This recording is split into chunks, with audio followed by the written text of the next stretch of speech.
We have Marketing to the Niches with Melissa Bottorff-Arey, and I would love to pass it over to Melissa.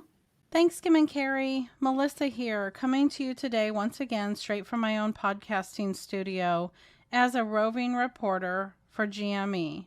And I am the resident expert here on marketing to small or niche businesses.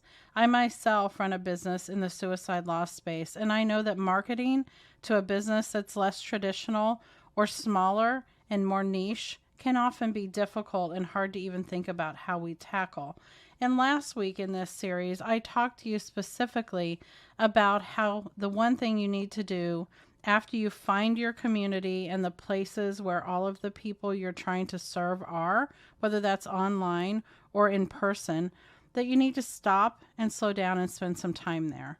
So once you've spent some time there and you've established relationships and you've learned what your community needs, which isn't always the same as what they want. Sometimes what people think they want isn't actually what they're really looking for or need, and we can't find that out if we don't spend time with them.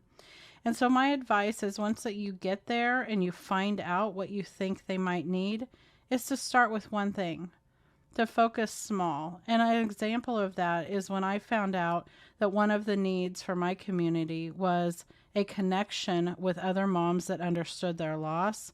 The first thing I did was form a support group or support group community online.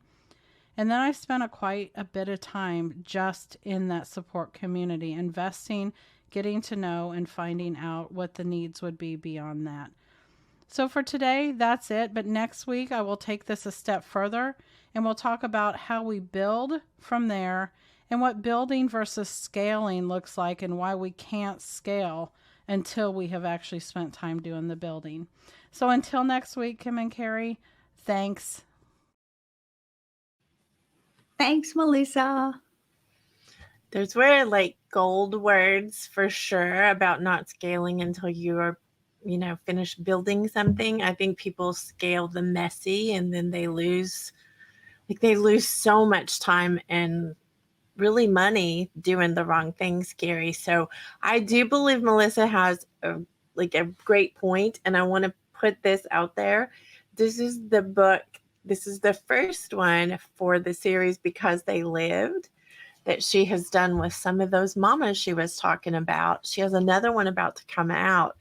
So I feel like she is such living proof for those who are in spaces that are like more, it's harder to market to them, Carrie, but if you don't put yourself out there in those spaces, you won't be able to help as many people. So I think she's doing a great job. Absolutely. I agree, Kim. I do believe Melissa is living proof of the marketing to the niches, and especially in those sensitive areas. And what she shares with us really does bring to the table that if we don't put ourselves out there, we can't help people. And when it's that sensitive niche area, that's what you want to do. You want to reach the people that need the help. So it's delicate, it's sensitive, it's got all the feels about it, but it is so important. Very important, Carrie.